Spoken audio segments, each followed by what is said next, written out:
They are the most mysterious of beings. Gods, angels, aliens, or ordinary men with incredible knowledge and wisdom. Nobody is sure.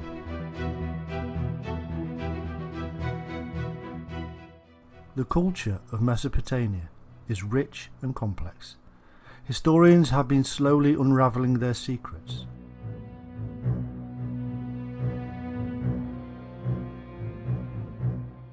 From the Epic of Gilgamesh to the many references of them in other cultures, the mystery of the Anunnaki is becoming more clear.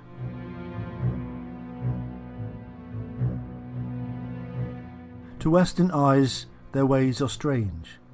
Over hundreds of years they have been called gods and angels, and now in our modern age many see them as aliens visiting Earth and bringing great knowledge.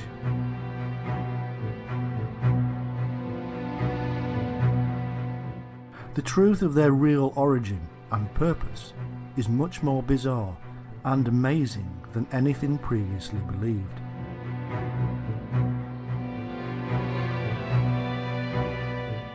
Prepare to witness the demystification of a sacred and ancient past. Prepare to see the Anunnaki as they really were, and in so doing we will discover the truth about so many other things. From the Garden of Eden to the Great Flood, from the God of the Bible to the secrets of Enoch, all shall be revealed.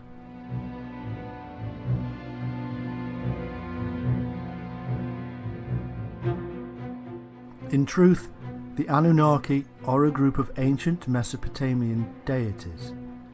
They are to be found in Sumerian, Akkadian, Babylonian and Assyrian cultures. The exact numbers, descriptions and roles all contradict each other. According to the earliest Sumerian texts, the Anunnaki were the most powerful of gods in the rich pantheon and were descended from An, the greatest of the gods.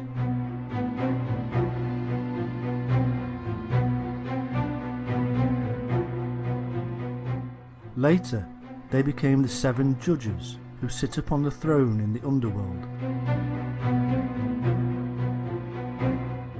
They remain this way for some time, even in the Epic of Gilgamesh.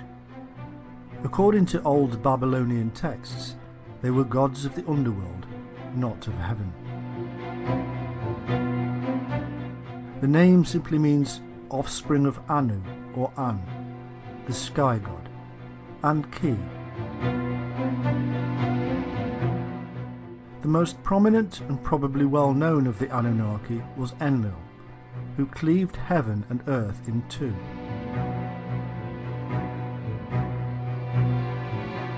Anu decided to take the heavens and left the earth to Enlil and Ki. Ki is most likely the Sumerian version of the mother goddess, seen in cultures across the globe.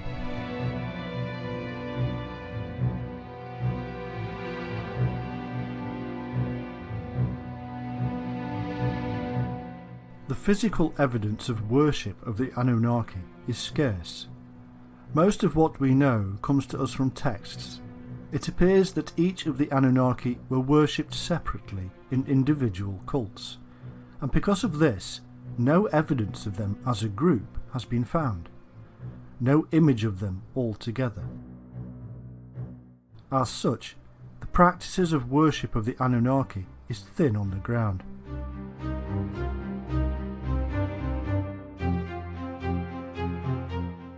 The first mention of them is to be found in the reign of Gudea of the 3rd dynasty of Ur. It is a term used to denote the most important deities of the Sumerian pantheon, the descendants of An.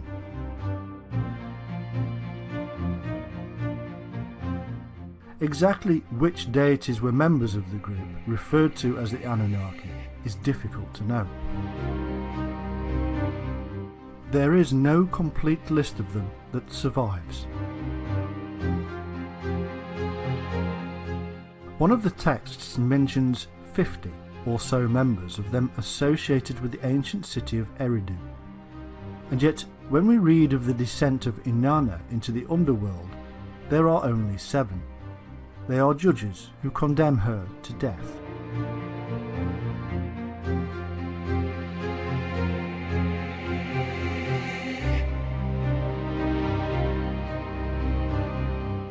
There is a group of deities known as the Igigi, and they are sometimes confused with the Anunnaki. However, in the poem of Ira, both groups are different. In one flood myth, the Igigi are 6th generation gods who perform labours for the Anunnaki. However, after 40 days they revolt against their masters, and so Enki, one of the Anunnaki, replaces them with humans.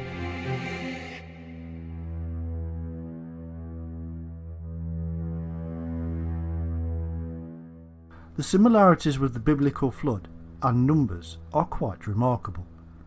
It is obvious that Mesopotamian myths heavily influenced or were the origin of much of the biblical Old Testament.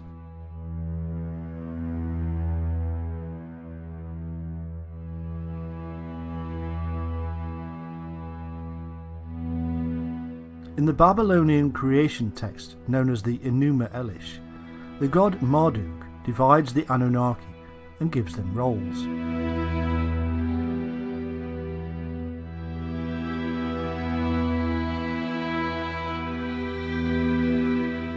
"300 in heaven and 300 on earth." As a thank you, the Anunnaki built Esagila as an abode for Marduk, Enlil and Ea. When they had finished, they built themselves shrines.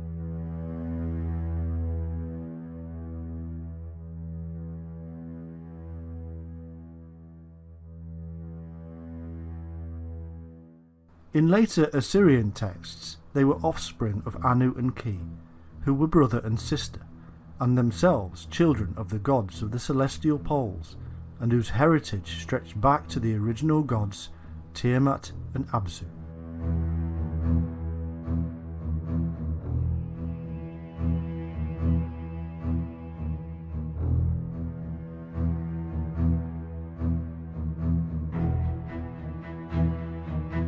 Here we begin to see clues to the use of these deities as names for the bodies in the sky, the stars that shine above.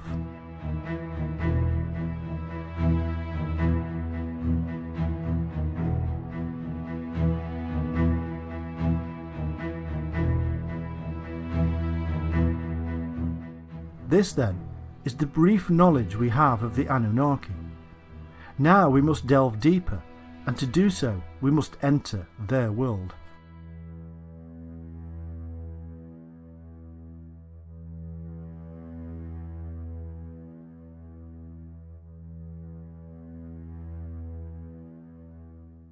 Appearing out of nowhere, and at least as early as the 5th millennium BC, the earliest known civilization, the Sumerians of Sumer in Mesopotamia, was initially a non-Semitic culture.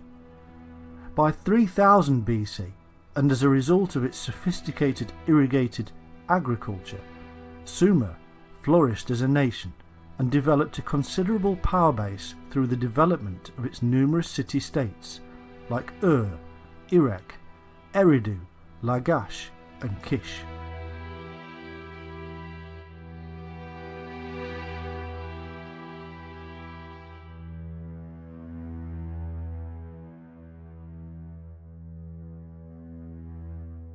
It is said that the Sumerians invented cuneiform writing and were way ahead of their time, having advanced knowledge in music, poetry, art, mathematics, astronomy and science.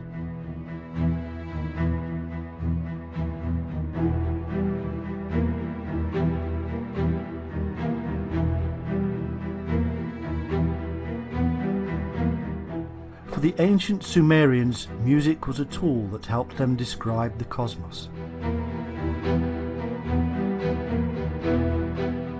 The Sumerians were later conquered by their long-term rivals, the Akkadians, under Sargon I.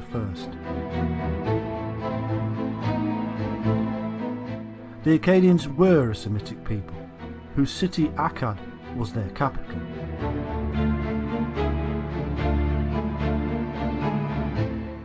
After 2000 BC, Sumeria Akkad declined as a nation and was later absorbed by the expanding empires of Babylonia and Assyria.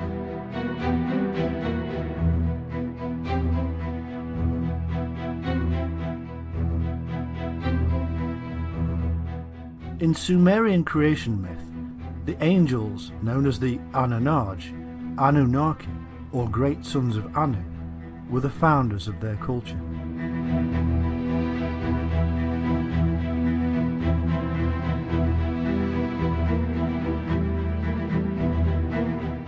The names Angel, Anunnaki and Anakim have much in common. They are indicative of the ancient ancestors who brought the secrets to the rest of the world.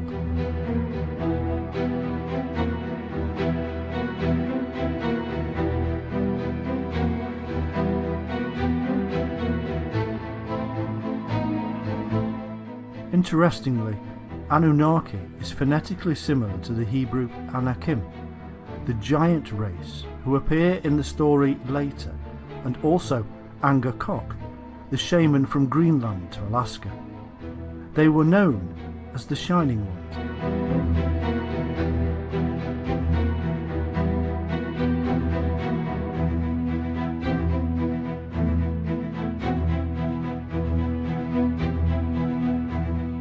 The earliest accounts of the Shining Ones can be found in four principal sources. Firstly, in the Sumerian tablets from the Library of Nippur, where they are named the Anunnaki. Secondly, in the Book of Enoch, where they are referred to as angels, watchers, and Nephilim. Thirdly, in the Book of Jubilees.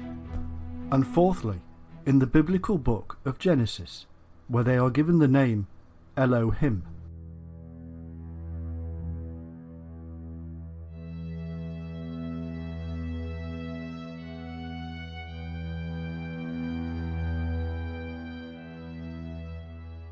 The Sumerian El is usually translated as God, but the feminine Elohim is the plural of El.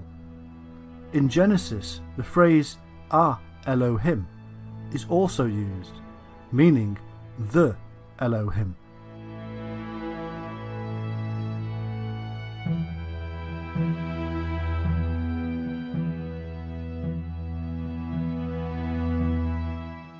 El means brightness and shining. Indeed, the Semitic word El is found in many ancient languages. For instance, the Anglo-Saxon elf means shining being, and so El needs to be translated not as God, but as the Shining One, and Elohim, being plural, should read the Shining Ones.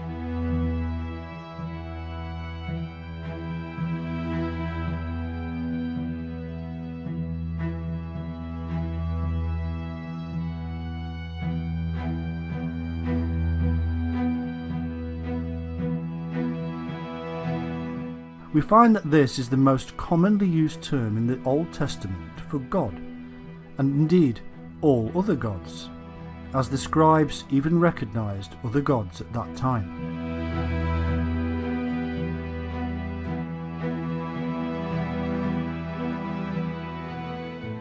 The name Sumer comes from Shumer and means literally the land of the watchers. It is none other than the ancient biblical land of Shinar, which amazingly means the place of the Shining Ones.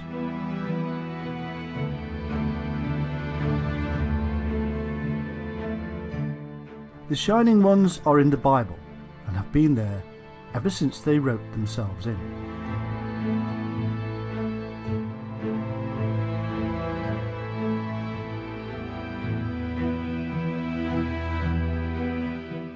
Elohim is usually translated incorrectly as Lord, and if you read the Bible and replace Lord, and don't forget about the added words, with Shining Ones, you will see a remarkable difference.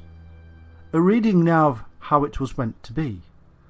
We now have the shining light of knowledge, spoken of in 2 Corinthians 4:6. The Lord God of the Bible is the light who gives birth to the divine spark of Christ. A pure reading of the global understanding that God was the basis for illumination, the fire, the sun, the light, and heads of those that shine from that brilliance, the source of intelligence itself.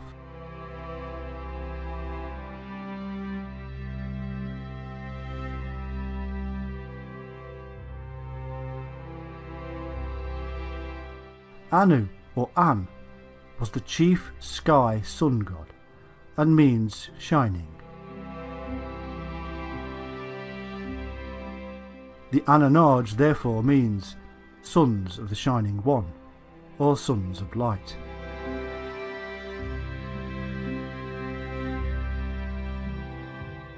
In Ireland, the term for shining was Ain. There may be a connection here with the Tuatha De Danann, the Shining Ones of Ireland, and the serpent cult that St. Patrick had removed from the Emerald Isle.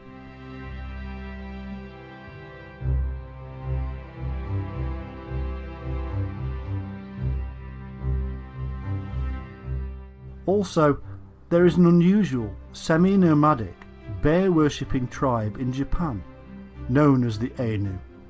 The Ainu look Caucasian, with round heads, white skin, wavy thick hair, and grey or blue eyes. The Ainu are said to have been living in many of Japan's islands, like Okinawa, for over 7,000 years, and it is said that the Ainu share a language similarity with the Basque, who live in the Pyrenees, the mountains bordering Spain and France.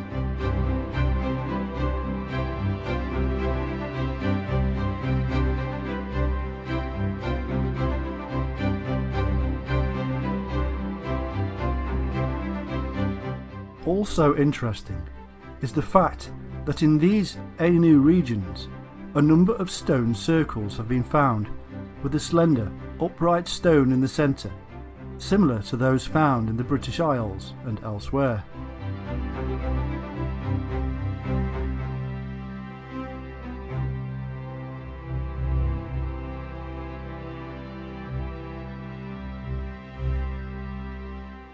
These Anunnaki, or Shining Ones, were a culturally and technically advanced people who settled in a mountain valley in the Middle East around 8200 BC, and, as their primary concern, established an agricultural centre we now know as the Garden of Eden, for the teaching and training of the local tribesmen.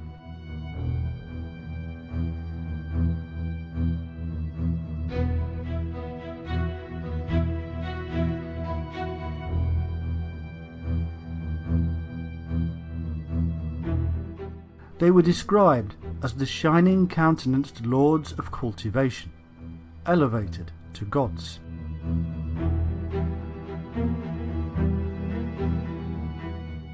Anu and his wife Antu had 2 sons.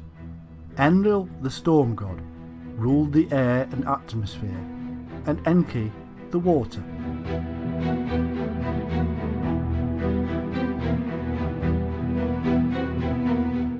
Enki is also the wise teacher known as Ea or Oannes, who led the fish beings that came from the sea, or indeed from across the sea.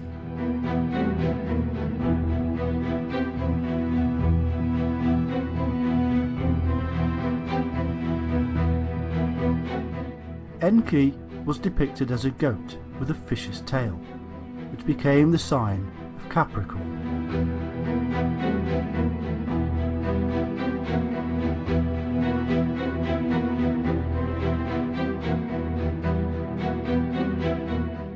Enki or Ea's consort was Ninki or Damkina, and their children were Marduk and Nanch. Enlil, also known as Bel or Baal, and whose patron city was Nippur, later ruled in Anu's name. Ninlil or Ninkar Shag ruled the earth. The early Sumerians described themselves as constantly nourished by the milk of Ninkarshag, the great Mother Moon goddess. The Syrians knew her as Atargatis, the mermaid.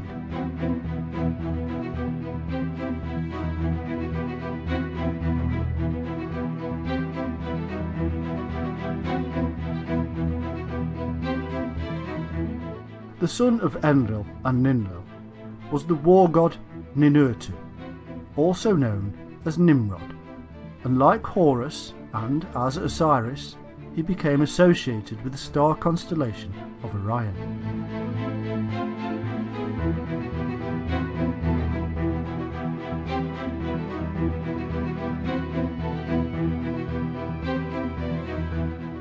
We also have Nana, who was the moon goddess, and Utu, a sun god, also known as Ogmash and Shamash. It was Shamash who later given the 29 laws to King Hammurabi.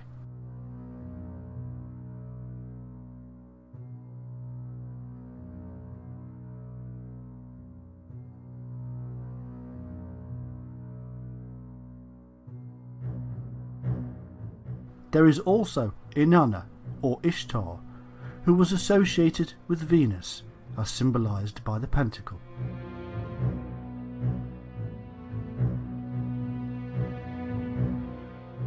The texts that we have on the Sumerian deities vary.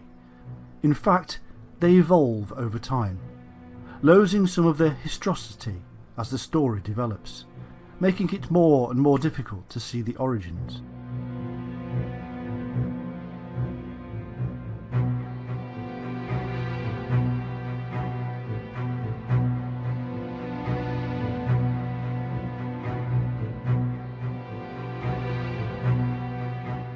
Trying to bring clarity to the tales of Sumerian and Mesopotamian deities is like trying to learn Mandarin backwards. However, due to the names we are given, such as Enki for instance, who is identified with Ea and Oannes, we're being led to cross-reference the Anunnaki with the fish beings, who seem to have come ashore in Sumeria from the Red Sea and the Persian Gulf, and at a time which is now lost in antiquity.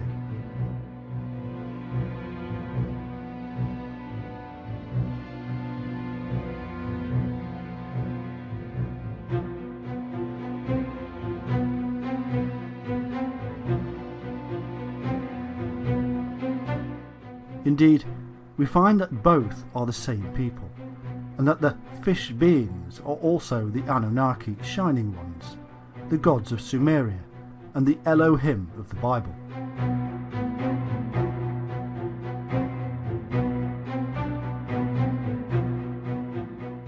And when we then cross-reference these fish beings with the Neta gods and the Shemshu or Aku, and whom it is said appeared in Egypt from a submerged island, we also have to include the origins of the Hindu Naga serpent deities, who also came from a lost island.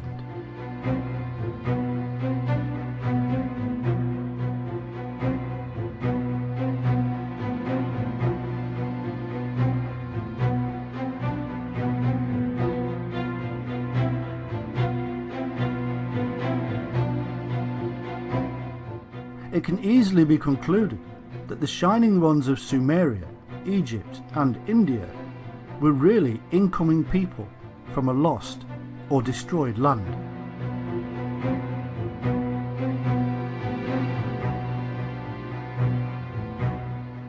These connections allow us to piece together their story and see a little more of their historical territory, much of which has been lost or deliberately hidden from us.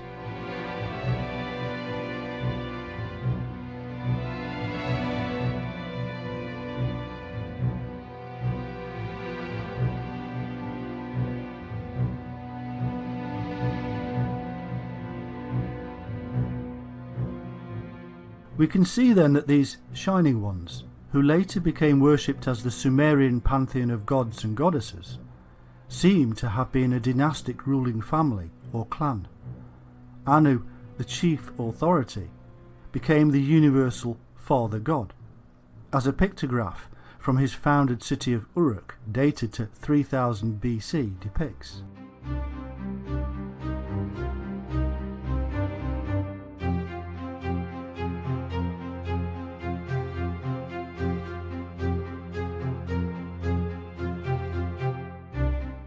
The lineages of all these deities are mixed, with sisters, wives, mothers, fathers, brothers and sons, intermingling and confusing the whole thing.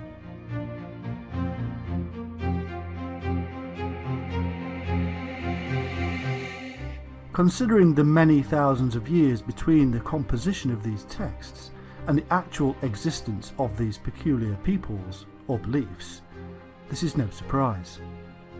What is clear is that certain deities do continually stand out from the crowd, namely Anu, Enlil, Enki, Ninkershag, Inanna and Utu Shamash.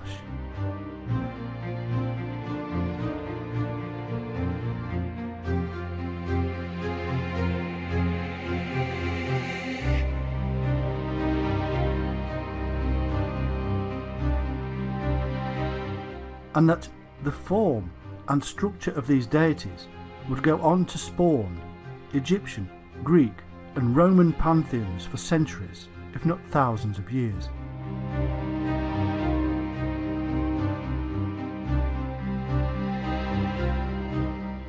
No wonder then that the Watchers, the military arm of these Shining Ones, should in later myths be doing battle with the gods of Greece, Egypt and Rome, not to mention the rest of the world.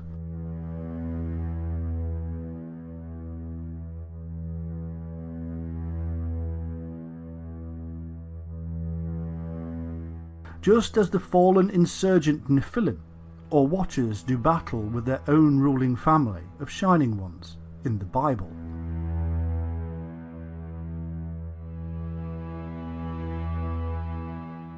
One interesting detail we should perhaps mention is that, like Osiris of ancient Egypt, Enlil was depicted as a bull, and like Set, his brother, Enki of the Abzu or Abyss was depicted as a serpent. Interestingly, because the people of Atlantis were supposed to have worshipped the bull, which is a remarkable coincidence, taking into account the association with deities have with the biblical deluge.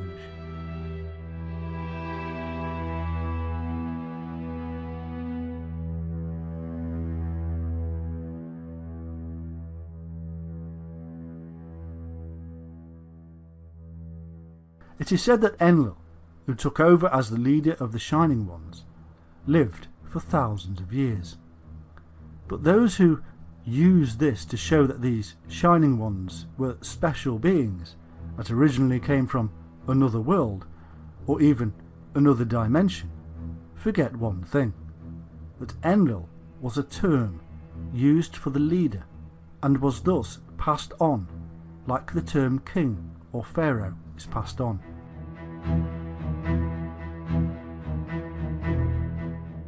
It was also the title of the sun, which of course would seem to be eternal.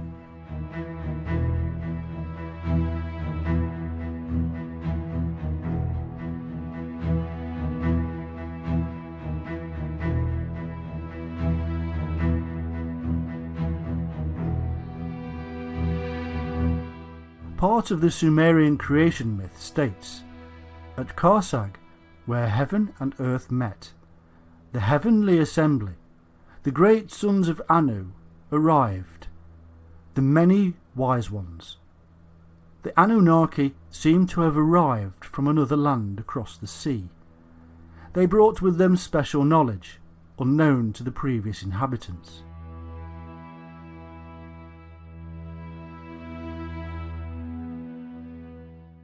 It is said, mankind learned from the Shining Ones. They set things in order.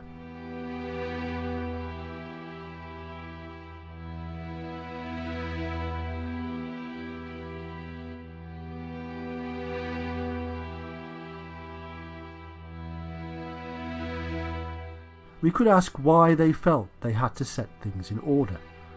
Perhaps this order has something to do with the chaotic aftermath of a global calamity that had destroyed their homeland, according to the accounts. A flood, for instance, that appears in myths across the world.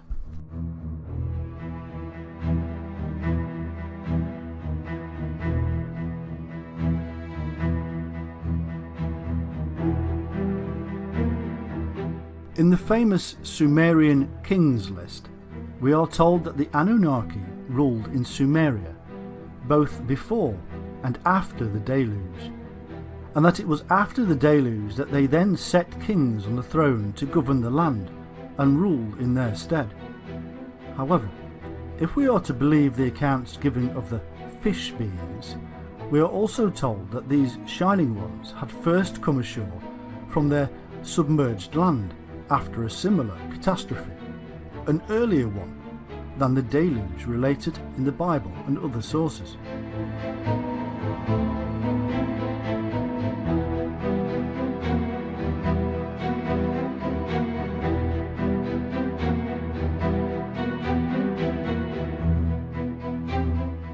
Could these great global flood disasters in fact be bringing together tales of a much earlier flood, and so scientists are searching for the wrong period? It's possible that the Shining Ones knew when these catastrophic events were going to happen and had predicted the deluge, hence Noah being warned to prepare for the event.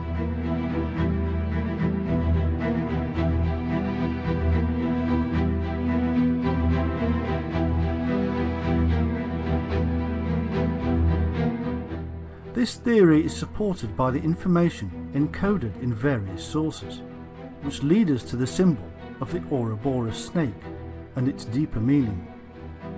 It is as if, again, these people had profound knowledge of cycles, and in particular the 25,800-year precessional cycle, which was believed to have begun with the tilting of the Earth from its upright position.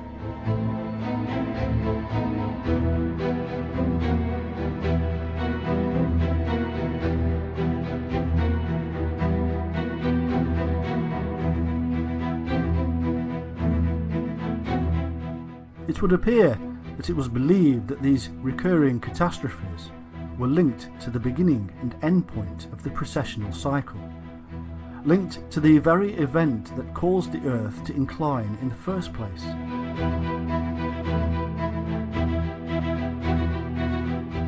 This does not necessarily prove that the Earth's axis was once upright. However, it does mean that it was believed the axis was vertical, and thus revealing an amazing knowledge of the heavens and Earth's place in it.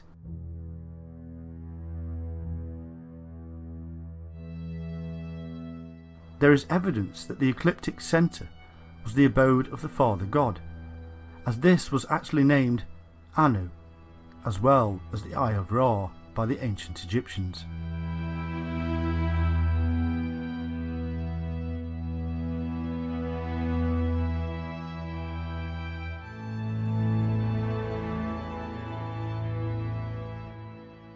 Also, the ancient astronomers of these Shining Ones must have believed that the precessional cycle was linked with the Earth's own life cycle, or reincarnation cycle, and so the Earth, being upright, would bring a more harmonious and balanced existence. No more global catastrophes, and no birth, death, rebirth cycle. In other words, the Earth, like the spiritual man who seeks to come off and out of the reincarnational cycle, and all cycles for that matter, would have been seen to be in the perfect position and the perfect spiritual condition.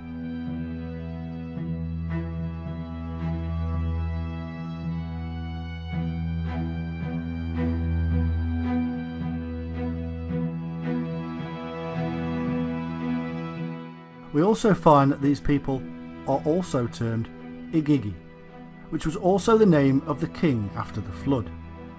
The Igigi in certain texts seem to do the work of the Anunnaki, whereas in others they are equal and spoken of in the same breath.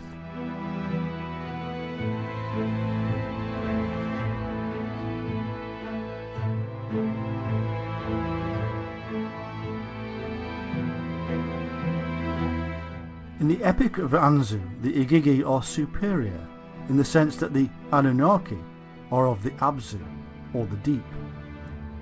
This, of course, must remind us of the Hindu ideas of the Naga, serpent deities who reside in the deep, and are no less holy for it.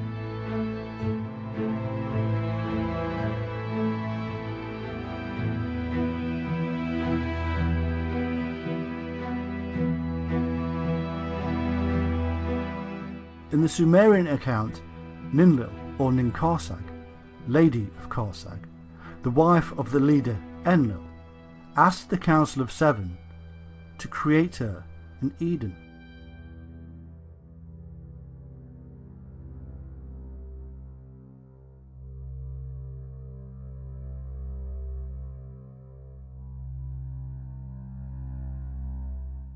This is the very same Eden, or plateau, as in the Bible myth, and the Council of Seven is the same as the seven archangels, or messengers of the Bible, who came down from heaven, or the mountain, or cosmic sky.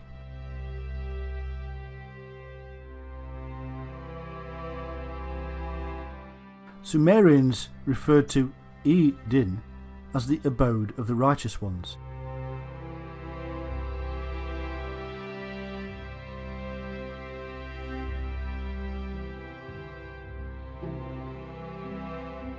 The tree of life and the tree of knowledge that stood in this Garden of Eden are the secrets of the Shining Ones. Secrets which will stay with them for thousands of years, to be told only to the highest shaman, adept, priest, avatar or prophet.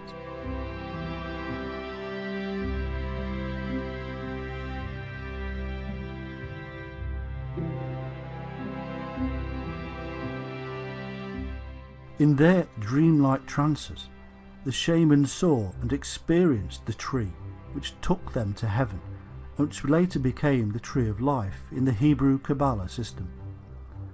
And, as if reflecting the 7 chakra levels of the human spinal column, and the processes involved with one's own access to the knowledge within, the Sumerians built their towers or ziggurats with 7 levels, as attempts to build closer to heaven, to be like the mountains, and link them with the earth, as in the dream of Jacob's ladder.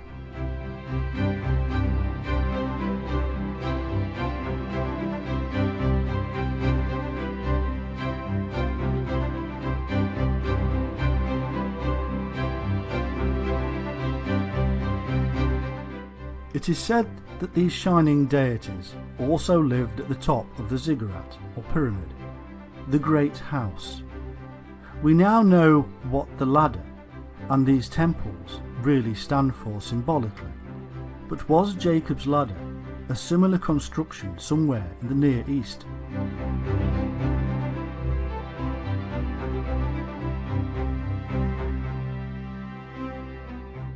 Jacob was in fact the father of the 12 tribes, and as such, the father of the zodiac.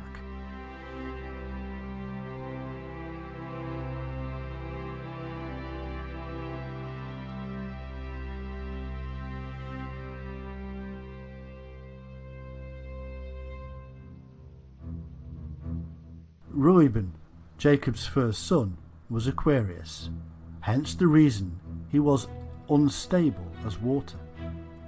Simeon and Levi were the brothers, and hence Gemini.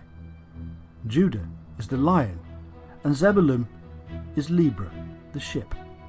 Gad is Pisces, in that it is a reversal of the fish serpent god Dag, associated with Dagon, Oannes, Ea and Henki. Dan was of the tribe of serpents, an adder in the path, who falleth backward into the winter solstice, which means he is Capricorn. This is the same as the later Daniel, again the shining serpent Capricorn who traverses the heavens.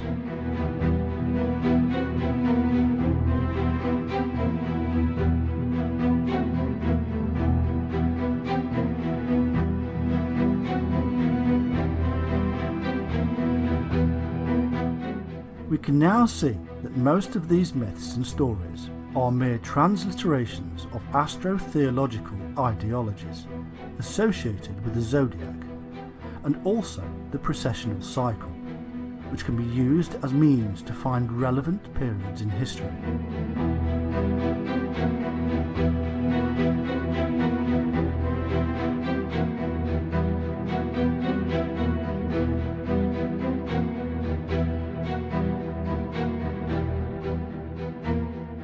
The precessional cycle is intimately tied in with our own life cycle, and so we find that many of these epithets given to individuals in history who may or may not have existed are really part of a code. This shows that the later leaders and their priesthoods, who were spiritual and godly, and also knowledgeable in astronomy, were related to the Shining One sect, and even received their knowledge and authority from the Shining Ones.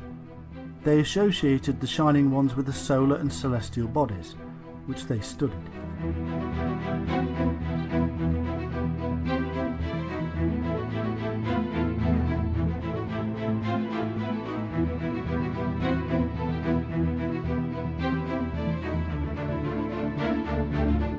The 7 Shining Ones, or 7 sages of different cultures, later became the gods, in men, incarnated as man, only then to be reunited with the Father God after death. This is basically the Christian myth. It is the celestial bodies being written down in human form, a pantheon of 7 and corresponding with the 7 planets in the heavens.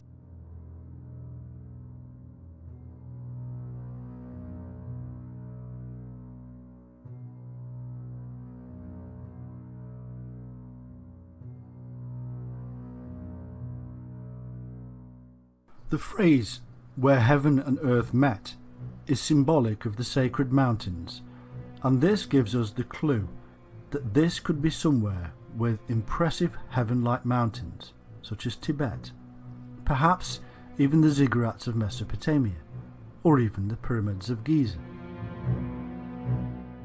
Seeing as these temple constructions are based on the shamanic world mountain,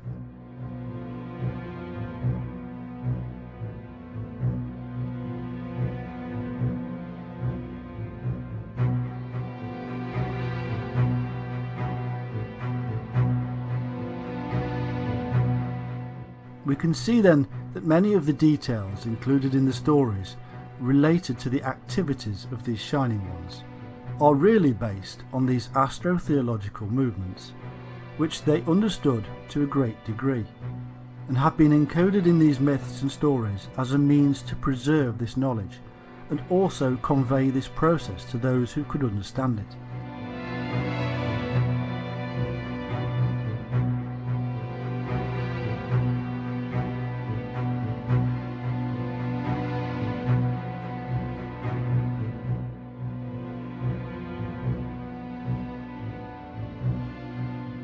They added encoded information, which also makes these stories somewhat confusing.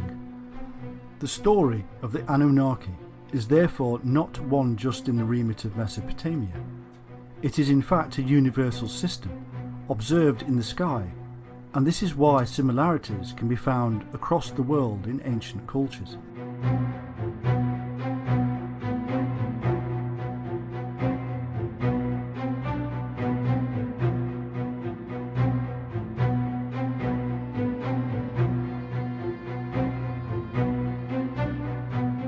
The biblical flood myth matches that found in Sumerian Epic of Gilgamesh, and ends with the Tower of Babel in Babylon, which was part of the Sumerian Empire. This shows that the secret knowledge associated with the Shining Ones ended up, and at that time, in Babylon, and then moved on from there.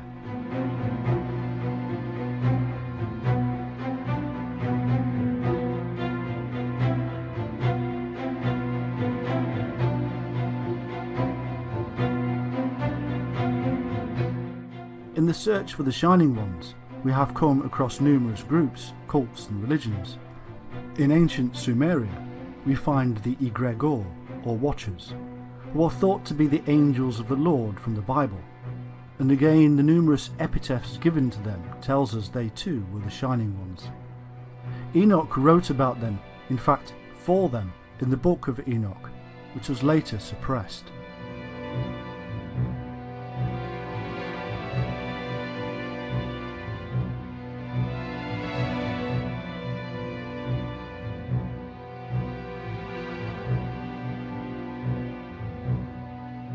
In the Bible and the book of Enoch, these shining ones are called angels, archangels, or cherubim.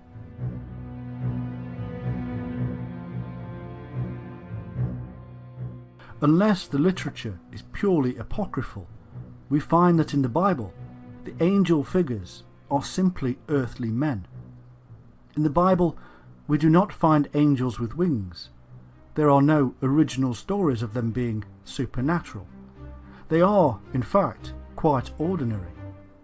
It is always Gabriel, meaning man of God, who informs the people of a coming childbirth. Was he the shaman, the doctor?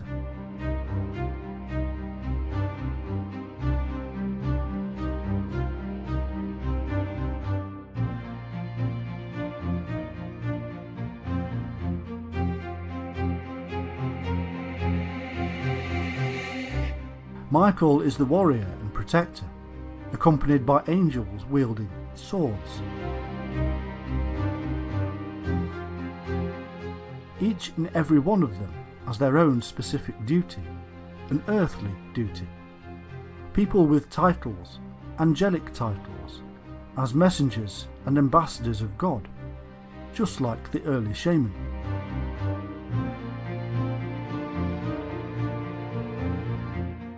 The title cherubim means exiles, and could be an indication of the origins of the angels. Maybe they were ordered to leave somewhere for not conforming. Perhaps Eden, where they had previously been the watchers or guardians of the garden.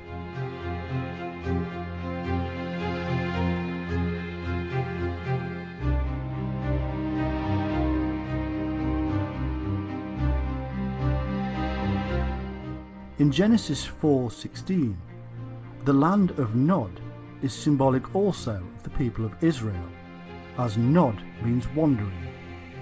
It is not much of an extrapolation to assume that the priesthood were also wanderers.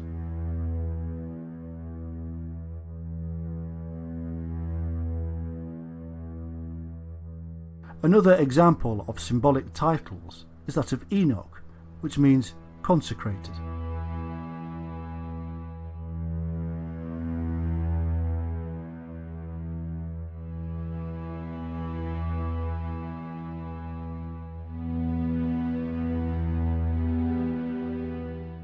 When Cain and his wife bore Enoch and built a city called Enoch, we have the people of Cain being consecrated before God. Enoch, the consecrated one, would later write up the history of these fallen wanderers who spread across the globe as the great shining ones, teaching, measuring and building the world's most mysterious ancient monuments.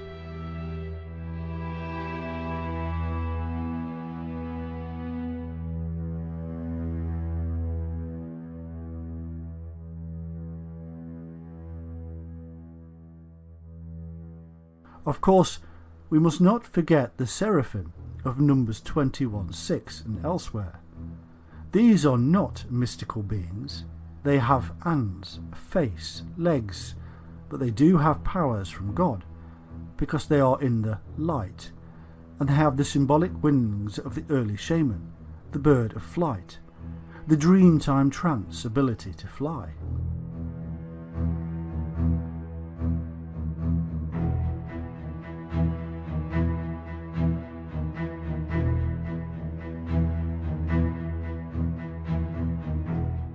Their name means shining ones or fiery serpents. They are enlightened beings via the power of the serpent.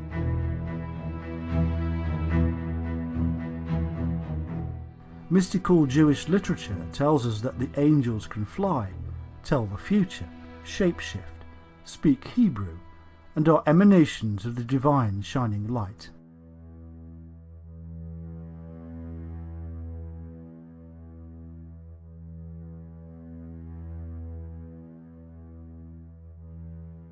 In the Old Testament, God is indistinguishable from the angel or messenger, known as Yahweh. He looks the same and acts as his representative.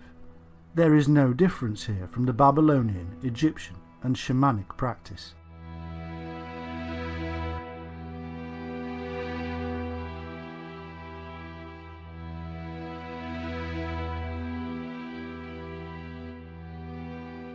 In the New Testament, the angels actually take part in the judgment at the end times.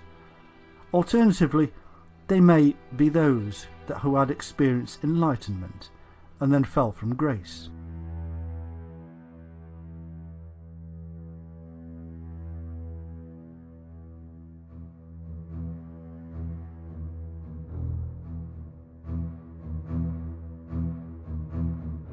We are told that the Nephilim, or Watchers, began to mix with the indigenous people.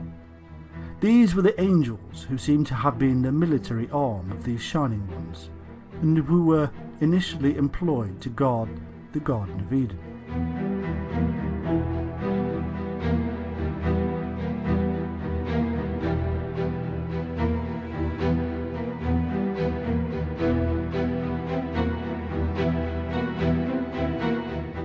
And it came to pass, when the children of men had multiplied, that in those days were born unto them beautiful and comely daughters.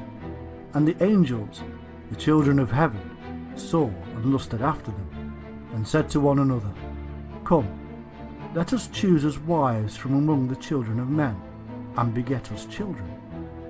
And Semjaza, who was their leader, said unto them, I fear ye will not indeed agree to do this deed, and I alone shall have to pay the penalty of a great sin. And they all answered him and said, Let us all swear an oath, and all bind ourselves by mutual imprecations, not to abandon this plan, but to do this thing. Then swear they all together, and bound themselves by mutual imprecations upon it.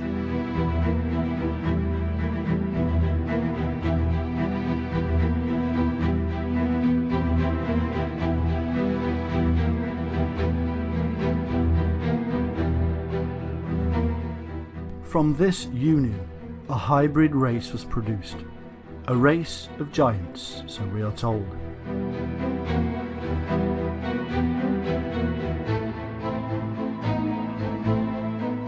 And all the others together with them took unto them wives, and each chose for himself one. And they began to go into them, and to defile themselves with them. And they taught them charms and enchantments, and the cutting of roots, and made them acquainted with plants. And they became pregnant, and they bare great giants, whose height was 3,000 ells, who consumed all the acquisitions of men.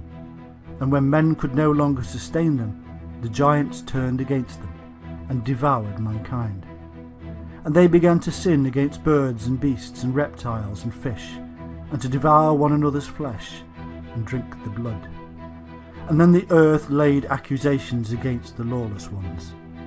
And then Michael, Uriel, Raphael, and Gabriel looked down from heaven, and saw much blood being shed upon the earth, and all lawlessness being wrought upon the earth.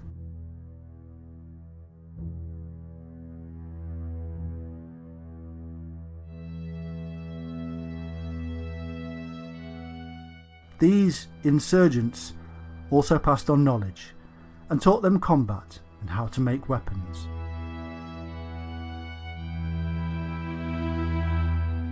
And Azazel taught men to make swords, and knives, and shields, and breastplates, and made known to them the metals of the earth, and the art of working them, and bracelets, and ornaments, and the use of antimony, and the beautifying of the eyelids, and all kinds of costly stones, and all colouring tinctures. And there arose much godlessness, and they committed fornication, and they were led astray, and became corrupt in all their ways. Semjaza taught enchantments and root cuttings, Armoros the resolving of enchantments, Barachgal taught astrology, Kokabel the constellations, Ezequiel the knowledge of the clouds, Araquiel the signs of the earth, Shamsiel the signs of the sun, and Sariel the course of the moon. And as men perished, they cried, and their cry went up to heaven.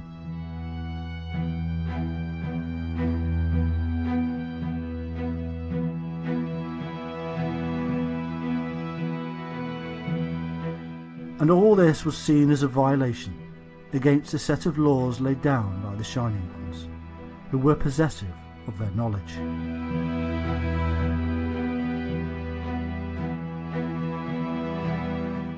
Thou seest that Azazel hath done, who hath taught all unrighteousness on earth, and revealed the eternal secrets which were preserved in heaven, which men were striving to learn. And Semjaza, to whom thou hast given authority to bear rule over his associates. And they have gone to the daughters of men upon the earth, and have slept with the women, and have defiled themselves, and revealed to them all kinds of sins. And the women have borne giants, and the whole earth has thereby been filled with blood and unrighteousness.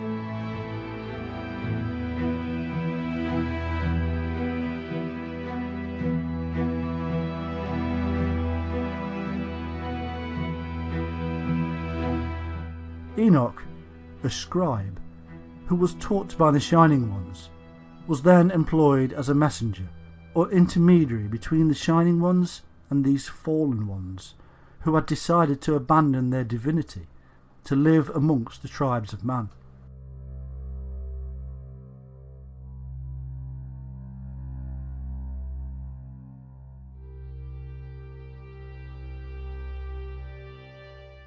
Enoch was then sent to tell the insurgents that a severe sentence had been passed on them, and that they were soon to be punished.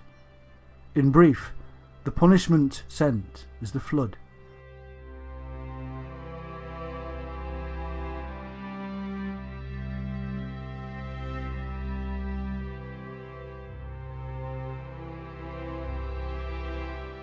It is as if the Shining Ones wanted to wash away the sins of the earth that had been created by their own kind, the fallen ones.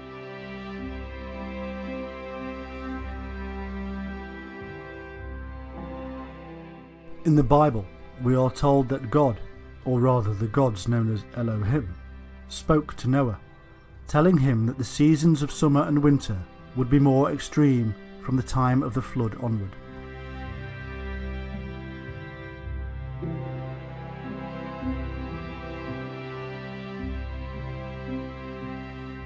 This both supports and is supported in turn by the book of Enoch, which states how, in those days Noah saw that the earth had sunk down, and that destruction was nigh. And he said, Tell me, what is transacting upon the earth? For the earth labours and is violently shaken.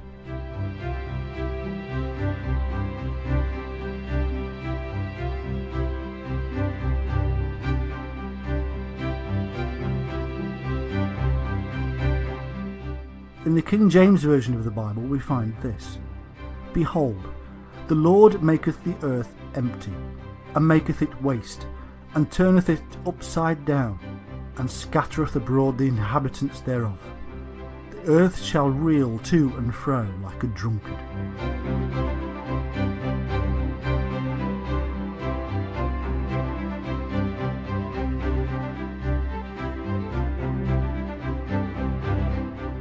In Psalm 68:8 it is written, The earth shook, the heavens also dropped at the presence of God, and even Sinai itself was moved at the presence of God.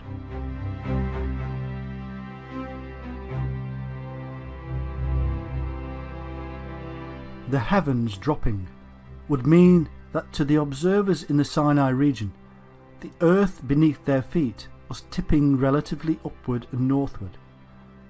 In his written book, Timaeus and Critias, Plato describes an awful catastrophe in which the earth moved forwards and backwards, and again to right and left, and upwards and downwards, wandering every way in all 6 directions. But as many scholars and researchers have now acknowledged, the God of the Bible and his angels are said to be the Sumerian Anu and his sons and entourage, the Anunnaki or Shining Ones. who are reported to have landed in Mesopotamia and there created the Garden of Eden. And so we must now draw a conclusion. When we first started out in this task of discovering the Anunnaki, we found a complex and mystifying series of tales that seemed to make little sense.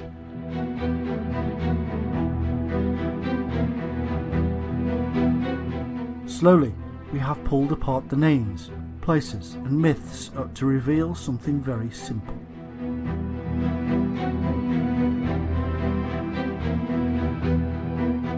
Many thousands of years ago, something catastrophic occurred, and a highly knowledgeable and wise people fled.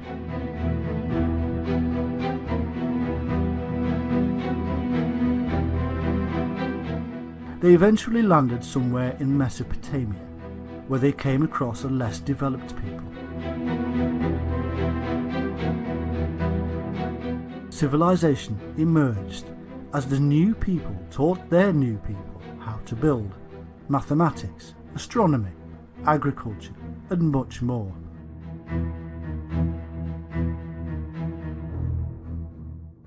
Their wisdom was so great that later generations would call them gods and angels.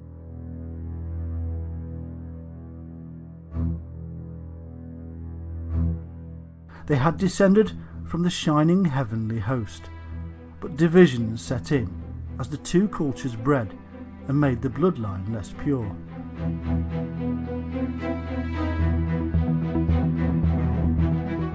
The Watchers, who had gone bad, and the Shining Ones, who were not happy. In a simple tale that has become very complex over vast periods of time, in our age it is being confused yet further by the addition of extraterrestrial origins for the Anunnaki. There is, however, no need for such imaginings. There is simply a need to understand the time, culture, belief systems and mind of our very human ancestors.